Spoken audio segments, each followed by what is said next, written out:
ini rasanya berat banget, lebih 2 kilo.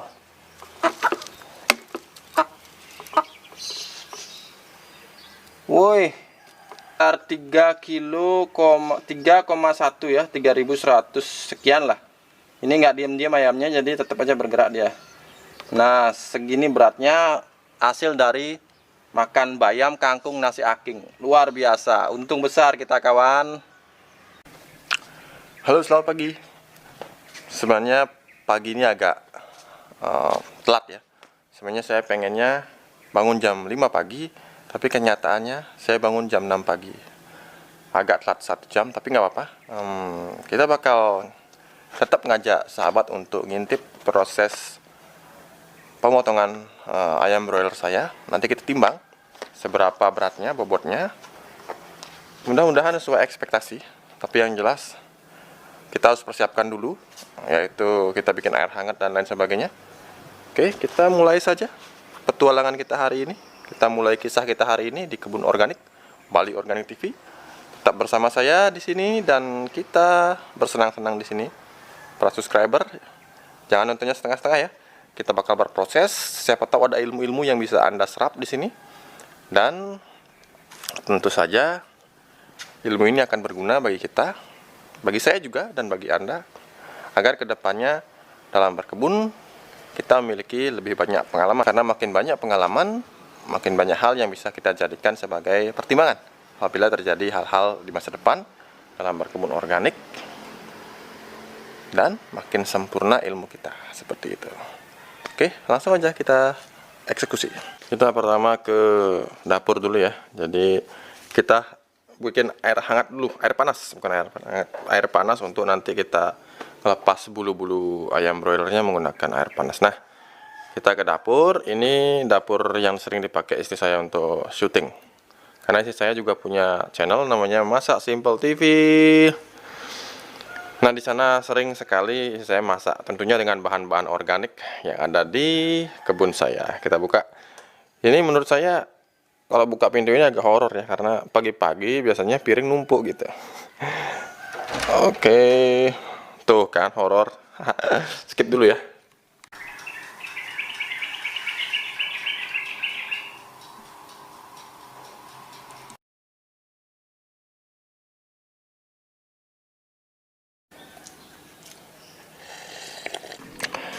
Jadi kemarin ada yang nanya, apa rumahnya jauh ya, ininya kebunnya dari rumah itu jauh ya. Itu yang nanya kemarin, saya kasih tahu sekarang ini rumah saya.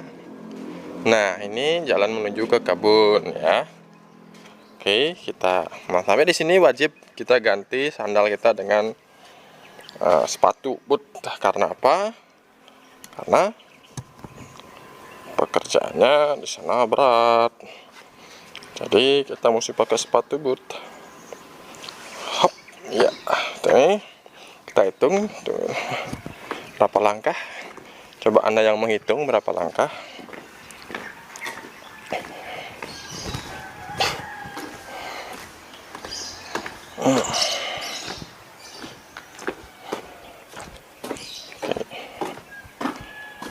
Tada, sudah sampai di kebun dekat kan.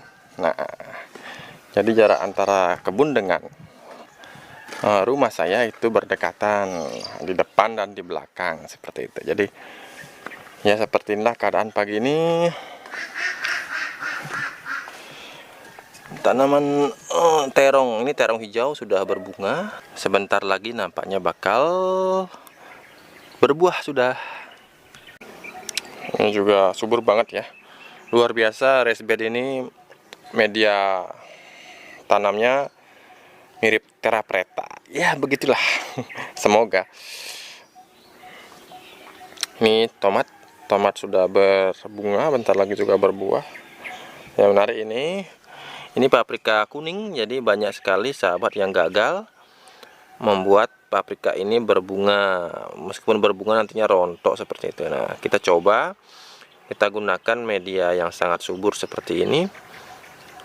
Mudah-mudahan ini berhasil untuk berbuah sampai akhir, sampai panen seperti itu. Ini juga paprika subur semua, jadi hama juga nggak ada ya. Jadi Anda bisa lihat bersih banget, jadi, tidak ada hama. Jadi kontrol terhadap hamanya luar biasa bagus ya. Karena apa ya? Karena mungkin rutinitas, itulah yang kunci pentingnya. Berkebun organik Anda harus rutin melakukan perawatan. Tidak bisa seperti kimia, Anda bisa menyerang ketika ada serangan, kemudian kita kontak dengan pestisida sistemik, hama modar begitu ya, nggak bisa. Kalau untuk berkebun secara organik, kita mesti yang namanya itu telaten seperti itu. Nah, kita lihat kegemburan tanahnya ya, sebagai contoh saja. Nah, hitam dan gembur, tuh kan, hitam tapi gembur. Ini bayam merah yang begitu menggoda. Kemarin kita sudah panen dan kita sudah masak, enak banget maknyus. Ini pokcai. Iya, saya lihat-lihat pertumbuhannya dulu. Ini masih kecil sebenarnya, tapi karena ini pertumbuhannya bagus, jadi ya daunnya udah mulai lebar-lebar seperti ini. Padahal ini baru berapa, sekitar 2 minggu ya, bahkan belum mungkin sejak pindah dari penyemaian seperti itu. Jadi sangat subur menurut saya pertumbuhannya, dan media tanamnya pun sama, hitam gembur. Nah, hasilnya seperti ini, segar. Bahkan kemarin kita sudah ada yang kita panen karena kita bikin mie instan. Jadi kita panen renyah banget, manis luar biasa, nggak ada pahitnya sama sekali. Oke, yang penasaran sama kali, how are you kali? Nah, ini ya kalinya, sangat subur, sangat bagus pertumbuhannya meskipun daerah panas. Ini daerah yang sangat panas sebenarnya, tidak mendukung sama sekali untuk pertumbuhan kali ya. Kan tetapi kita coba dan ternyata bagus. Semuanya tumbuh dengan sangat subur seperti itu.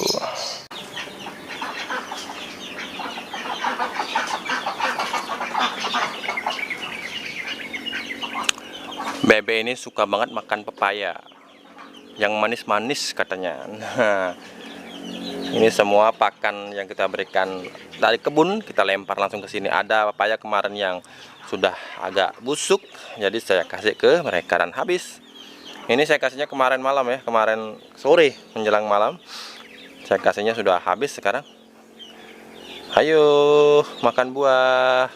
Sudah, sekarang saatnya kita kasih makanan padat seperti itu. Jadi saya gunakan nasi aking dicampur dengan dadak padi. Kebetulan dadaknya habis ya, kita kasih apa aja lah pokoknya. Jangan terlalu memanjakan ya, jangan terlalu memanjakan ternak Anda, karena bila ternak terlalu dimanjakan yang repot kita. Mesti kita carikan makanan, kalau kita lagi nggak ada duit kita mesti bingung juga gitu. Jadi kalau Anda beternak secara organik, manfaatkan yang ada dulu. Ketika dia lapar, Anda tarikan daun-daunan, buah-buahan sekitar kebun Anda, lempar saja ke sini. Kenyang itu bebek. Nah, seperti itu. Jadi baru aja kita ngomongin dia sudah ngemil kayak gitu. Nah, inilah membuat ternak kita jadi tidak ketergantungan pada satu jenis pakan. Jadi bisa mengkonsumsi banyak jenis pakan, tidak hanya satu jenis pakan, tapi banyak jenis pakan. Pakan alami, buah-buahan, apapun, limbah dapur, apapun. Kita lihat ayam broilernya lagi makan, kita kasih kesempatan untuk makan dulu. Sebelum salah satunya kita potong seperti itu.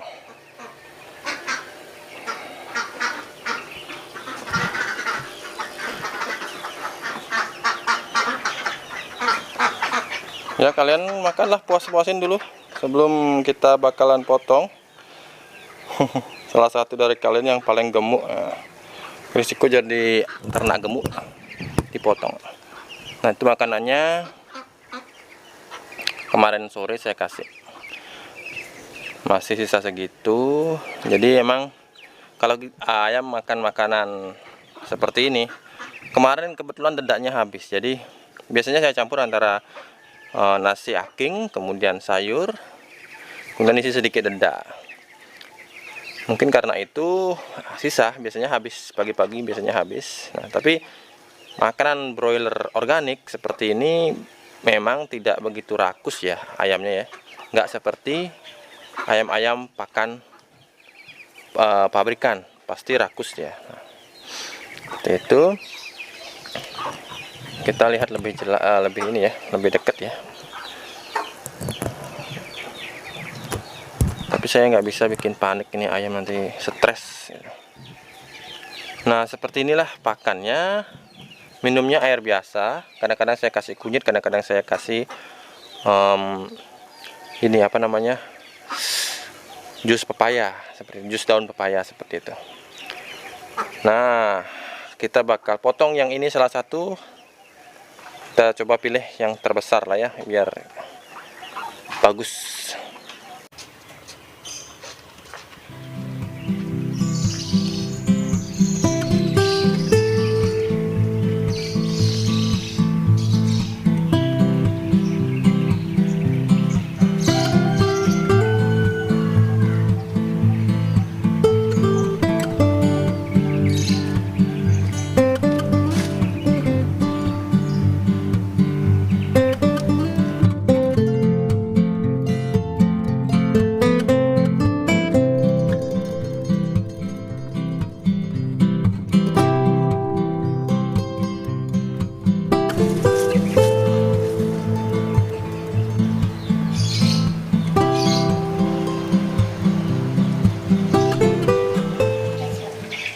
Ini ayam broiler, sebenarnya saya peliharanya itu setiap bulan saya ngambilnya sekitar 7 ekor. Saya ngambilnya di peternak di sebelah. Saya ngambilnya biasanya usia-usia 7 hari seperti itu. Jadi kenapa hanya 7 ekor per bulan? Karena emang kebutuhan daging saya tidak lebih dari 3, paling maksimal 4 ekor sebulan. Itu sudah banyak sekali. Nah, kita besarkan sehingga setiap bulannya kita bisa panen gitu. Karena kalau kita ambil sekalian itu mau dibawa kemana? Karena emang ayam broiler ini saya gunakan hanya sebagai makanan sehari-hari dari keluarga saya seperti itu. Nah, dari umur 7 hari ayam ini masih makan pelet atau pakan ayam pabrikan. Karena tapi ketika 2 hari 3 hari saya mulai campurkan beberapa pakan alami seperti yang tadi saya perlihatkan. Oke, ini sisa ayam saya sekitar 1, 2, 3, 4, 5, 6, 7 ekor. Ini sebenarnya generasi yang beda generasi. Itu yang 2 besar itu sisa dari periode sebelumnya. Nah, kemudian masuk periode adiknya itu juga 7 ekor. Nah, yang itu belum dipotong, berarti hari ini saya harus potong yang salah satu dari 2 itu, karena ini adalah generasi kedua seperti itu. Nah, kita ambilnya 7 ekor per bulan, tergantung dari berapa sisa stok ayam kita. Jadi ketika ayam sudah stoknya sedikit, 3 sampai 4 saya pasti ambil. Saya besarkan di kandang sebelah. Ketika ini sudah habis, masuk ke sini ayam-ayam itu. Jadi periode bertingkat seperti itu, sehingga kita nggak pernah kehabisan stok dari ayam broiler seperti itu. Oke, saya akan tangkap yang mana yang lebih gemuk. Setelah itu kita akan timbang untuk membuktikan berapa bobot ayam organik yang saya besarkan. Tapi itu sudah besar ya, jadi sudah 2 bulan saya pelihara. Nah, kita lihat berapa bobotnya. Oke ya, kita nolkan dulu timbangannya. Nah, sudah 0, kita timbang beratnya. Iya, ini rasanya berat banget, lebih 2 kilo.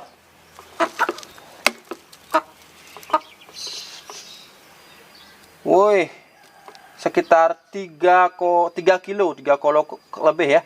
Luar biasa, mantap.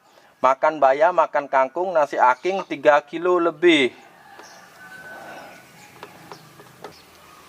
Ya, sekitar 3 kilo, 3,1 ya, 3.100 sekian lah. Ini nggak diam-diam ayamnya, jadi tetap aja bergerak dia. Nah, segini beratnya hasil dari makan bayam, kangkung, nasi aking. Luar biasa, untung besar kita kawan. Ayam udah dipotong, sekarang kita bersihkan bulunya ya.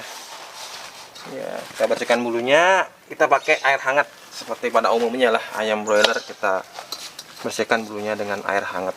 Kita taruh seperti ini, kemudian kita siram aja langsung dengan air hangat seperti ini.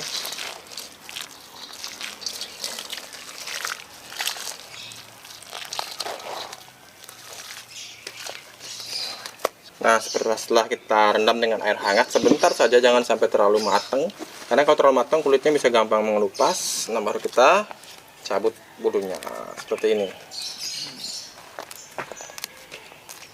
Istri saya ini sudah ahli banget karena sudah bertahun-tahun mengatasi ayam, jadi sudah hafal. Kalau saya malah nggak begitu hafal. Istri yang sudah di luar kepala cara untuk menguliti, memotong. Kalau saya hafal di luar kepalanya bagian memelihara seperti itu. Karena emang koki di dapur kita itu ya ini, ibunda chef. Oke, kita bersihkan dulu sampai bersih. Kemudian kita akan olah menjadi makanan khas Bali seperti itu.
Nah, ini dia hasilnya.